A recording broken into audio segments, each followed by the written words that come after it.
So I was scrolling through Pinterest the other day and I saw this. I think we all see where this is going. Konnichiwa friends, I am Sekai X Arts and Animation, and today I am doing an art challenge where I turn a random hodgepodge of pixels into art. When I first saw this, I saw someone hugging or holding or clutching something, but I wasn't quite sure what, which is, of course part of the challenge. At first I thought maybe drawing a pirate sitting on top of their pile of loot while clutching an ornate mirror, or a vase, or a bag of moolah. But the more I looked at it, I thought it actually looked more like someone maybe playing a harp or a lyre. So I began to think of what kind of person would be playing a lyre. As previously mentioned, my first impression was pirate, but of course pirates aren't really known for playing lyres. What made this all particularly difficult is that on top of having a really vague figure to go off of, I also had no color to base anything on either, so I had to come up with that on my own too. I kept the pixelated figure up in the top left corner so I could use it for reference and ideas. Now at first I tried to draw over the pixelated drawing, but that actually to me felt like a different challenge where you try to make art out of just a random blob. So I decided to instead take what I was seeing and try to turn it into an art piece in and of itself. I kept looking at the pixelated drawing and finally I saw it. Instead of that mound being a pile of loot, I now saw it as a sort of cloud that the character was sitting on. So I went all in and made her an angel-like creature. I don't say angel because she just doesn't strike me as an angel. In fact, to me she feels more like a dryad with wings, or I guess just wing. I didn't originally have the wing in the drawing, but looking back at my reference, what I deemed as a lyre just felt a little bit too big. So I decided that little white blob was both the silhouette for a lyre and a singular wing.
As I've said, the pixels only gave me an idea of who this was supposed to be, or rather, what their general outline or silhouette was kind of supposed to look like.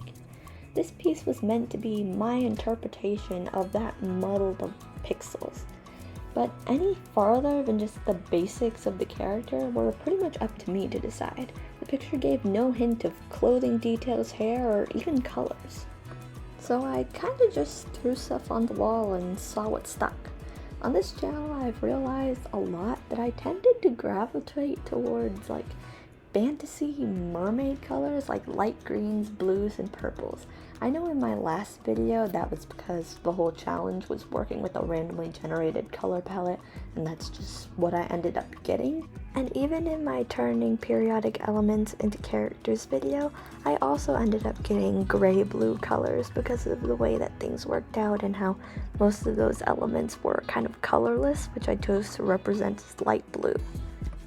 I ended up making the underside of her dress purple because in my original pixel reference, there are those two dark spots which I originally interpreted as legs, but actually now looking back on it and in light of the character I decided to create with it, I think it does work better as part of her skirt. I also find it funny how many characters on this channel I've decided to draw barefoot. If you look back in my creating periodic table elements as characters video part 1, 2 out of the 3 of those characters I ended up making barefoot, and so is this character, which is really funny to me because I don't like drawing feet. I don't like drawing feet in general just because for some reason foot anatomy is really hard for me, but specifically bare feet are something I don't like to try to draw just because toes makes the foot anatomy that's already hard for me even harder. But I've done it like almost every time so far on this channel and almost every video, and I'm not really sure why, but I did it again here. Anyways, moving on from my complaints about anatomy, I was just finishing up my basic airbrush shading here, and then I loosely sketched in a background and added in those clouds I mentioned seeing in the pixelated image, and I was pretty much done. Anyways, thank you so much for watching. Please consider liking and subscribing. It really helps out the channel, and I will see you all in the next one.